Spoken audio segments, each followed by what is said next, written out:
Beleza, pessoal? Bem-vindos de volta. Terceiro bloco da aula sobre estudo prévio de impacto ambiental. Na verdade, a gente está abordando as avaliações de impacto como um todo. E agora, desde o bloco passado, a gente está concentrado no estudo do estudo de impacto ambiental, o famoso EIA. Beleza. Professor, o EIA é um instrumento importantíssimo, ele não toma uma decisão, ele é um conjunto de estudos científicos e técnicos que vão dar suporte a uma decisão administrativa, via de regra, ali num licenciamento. Perfeito, pessoal.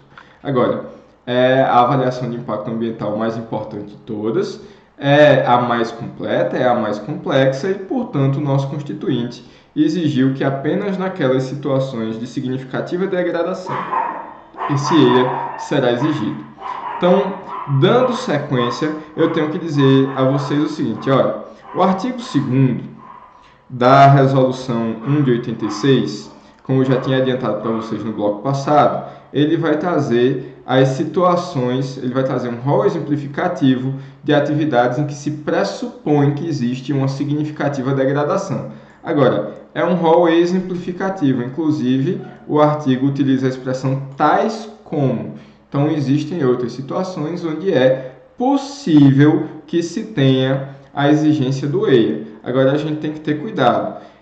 Todas essas atividades previstas no rol do artigo 2º da Resolução 1 de 86, eu tenho uma presunção iuris tantum de que eles estarão significativa degradação. William, o que quer dizer uma presunção iuris tantum? Quer dizer aquela presunção que comporta prova em contrário. Não é a famosa presunção absoluta ou iuri et de iura.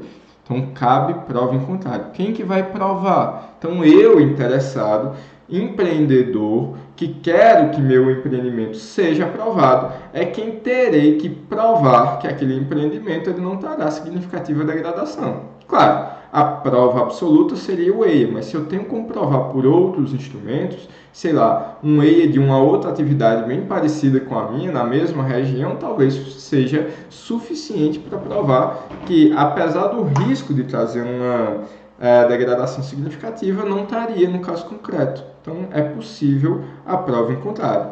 Agora, da mesma maneira, pessoal, todas as outras atividades que não estão naquele rol, presume-se também, iuris tantum, ou seja, também comporta a prova em contrário, de que não precisam do EIA. Então, se o órgão responsável pelo licenciamento exigir o EIA nessa circunstância, ele tem que minimamente provar nos autos do processo administrativo que aquele empreendimento trará um risco de significativa degradação. Então, está entendendo? O que está no rol, eu, poder público, posso exigir o EIA sem provar mais nada. O que não está no rol, eu tenho que minimamente argumentar, trazer algum tipo de prova de que traz um risco de significativa degradação.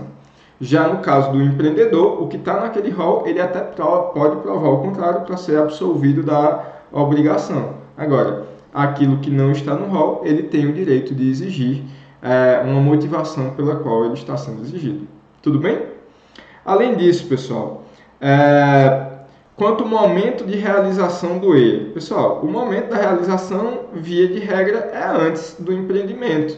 Até porque eu estou falando para vocês que esse instrumento é baseado na prevenção. Então, eu tenho que ter as certezas científicas antes de aprovar o empreendimento. Agora, se eu não tiver essa certeza, nada impede que eu seja,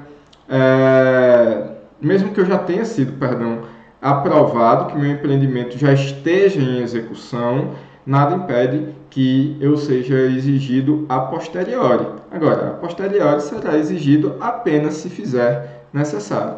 A regra é antes, nada impede que aconteça depois. Além disso, pessoal, quem é que vai poder exigir o EIA? Então, quem vai exigir o EIA, pessoal, vai ser sempre o órgão licenciador. Pode ser uma entidade ou órgão do poder público que vai tomar a decisão se seu empreendimento, se sua atividade pode ou não acontecer. Então, quem vai exigir o EIA é o órgão licenciador sempre.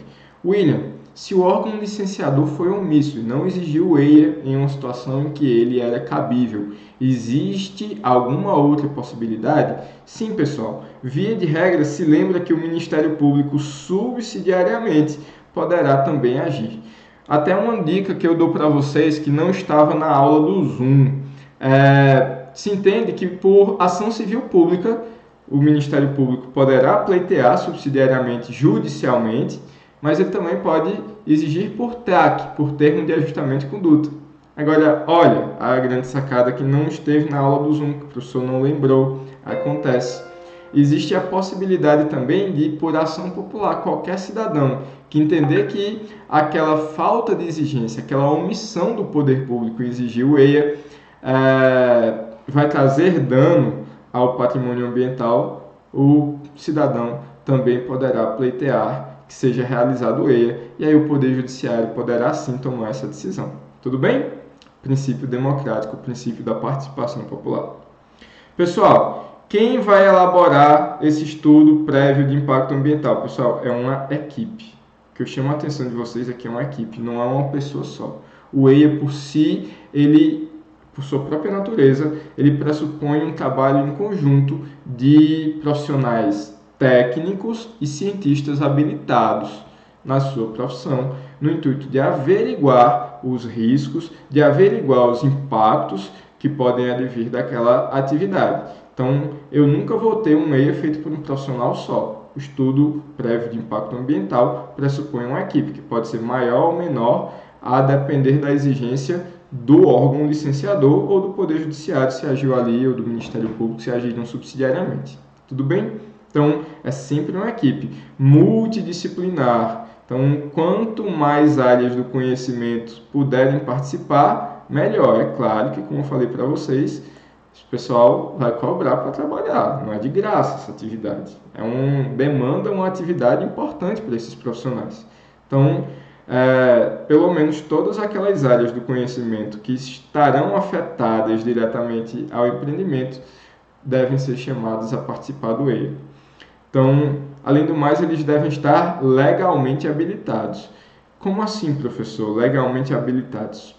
Primeiro, pessoal, todos esses profissionais têm que estar em dia com as suas obrigações profissionais. Em outras palavras, no Brasil, eles têm que estar devidamente inscritos e regulares com seus conselhos de atividade.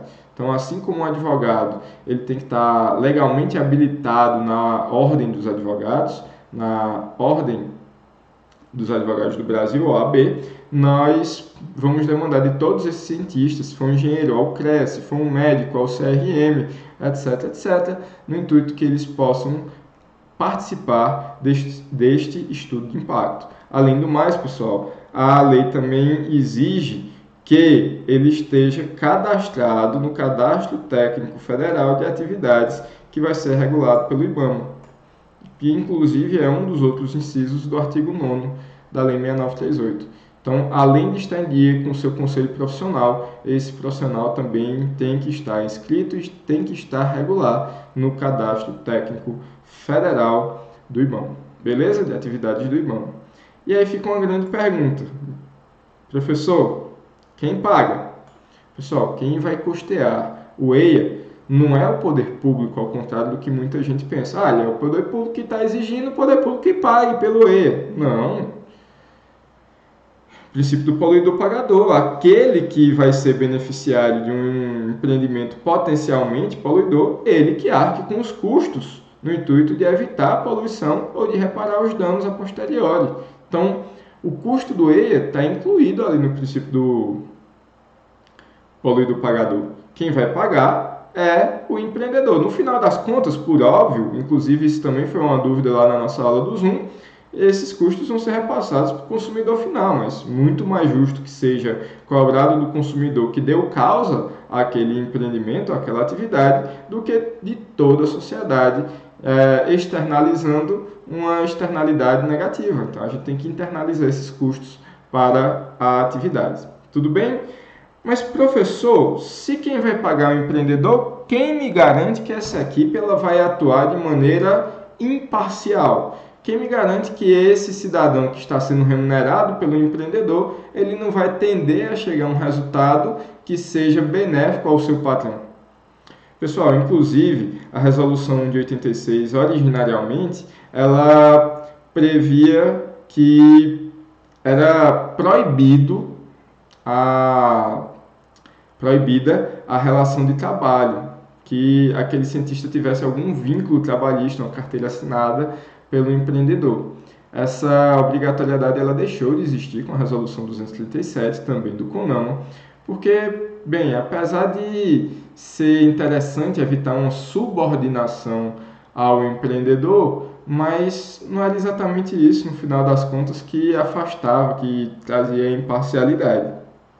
Nosso legislador entendeu que era muito mais interessante se aplicar a chamada tripla responsabilização prevista lá no artigo 225, parágrafo 3º de nossa Constituição, e aplicar sanções de natureza administrativa, penal e civil, tanto ao empreendedor, se ele agir de má fé, ou mesmo que ele não tenha agido com culpa, mas causar dano ao meio ambiente, e também a equipe multiprofissional, que validou uma situação fora da realidade. Então, a gente tem que ter muito cuidado, os cientistas eles têm que saber que vão sofrer consequências, e o empreendedor também. Entendam, pessoal, um estudo de impacto ambiental bem feito é o melhor amigo do empreendedor, inclusive para antecipar possíveis prejuízos. Então, seria extremamente danoso para o próprio empreendedor forçar a barra no intuito de que saia um EIA tendencioso aos seus interesses. Lá no futuro, ele pode se complicar, ele vai ter prejuízos bem maiores. Então, a gente tem que entender isso, a gente tem que levar para os nossos familiares, para os nossos concidadãos do nosso país, essa certeza de que um EIA bem feito é o melhor amigo desse empreendedor. Se ele tem o dever de fazer o EIA, então que ele arque com um EIA que seja bem feito e que evite prejuízos maiores no futuro. E aí, professor? Bem, administrativamente, o empreendedor ele pode sofrer sanções. Ele pode perder a licença, ele pode ter seu estabelecimento fechado, sua obra embargada, ter que demolir uma obra mal executada. Além do mais, a equipe ele será, o cientista, o técnico, ele vai ser passível de sofrer sanções do seu conselho profissional, inclusive com suspensão até mesmo a exclusão do cadastro. Então, imagine um médico que seja expulso do CRM. Ele não pode mais atuar legalmente no nosso país. Um engenheiro que seja excluído do CREA não vai poder mais assinar nenhum outro projeto. Ele vai perder o ganha-pão dele. Então, esse cientista, esse técnico, tem que saber que pode sofrer sanções bem pesadas. Além do mais, pessoal, responsabilidade civil. Aquele que causar dano tem o dever de reparar. E eu tenho que lembrar para vocês que o empreendedor ele responde objetivamente, quer dizer que ele responde independente de ter culpa. Mesmo que ele não tenha agido no intuito de aprovar um EIA mal elaborado, mas o empreendimento trouxer danos, ele vai ter que responder pelos danos causados. Lembra, de novo, um EIA bem feito é o melhor amigo do empreendedor para evitar danos futuros. Além disso, a responsabilidade da equipe, pessoal, será subjetiva. William, mas a responsabilidade civil pelo dano ambiental não é objetiva? Não acompanha a teoria do risco integral? Verdade. No momento adequado, a gente vai discutir a responsabilidade civil pelo dano ambiental. Mas eu tenho que lembrar vocês, pessoal, graças ao Código de Defesa do Consumidor, todos os profissionais liberais respondem apenas subjetivamente, ou seja, por culpa daqueles danos que porventura sejam causados de sua atividade. Então, olha o Código de Defesa do Consumidor sendo aplicado no direito ambiental. Por fim, pessoal, tanto a equipe quanto o empreendedor tem vários crimes que podem ser imputados a ele, e quanto à equipe eu tenho que destacar a vocês a possibilidade de se aplicar o artigo 66 da Lei 9.605, que é o crime de trazer informação falsa ao poder público. É claro que a responsabilidade aqui, independente se é empreendedor ou equipe técnica, será sempre subjetiva, dependerá sempre da análise da culpa. Tudo bem? Pessoal, eu acabei a aula do Zoom exatamente nesse ponto, mas eu vou dar sequência em mais um bloco sobre EIA daqui a pouco. Então, bebam água e até daqui a pouco.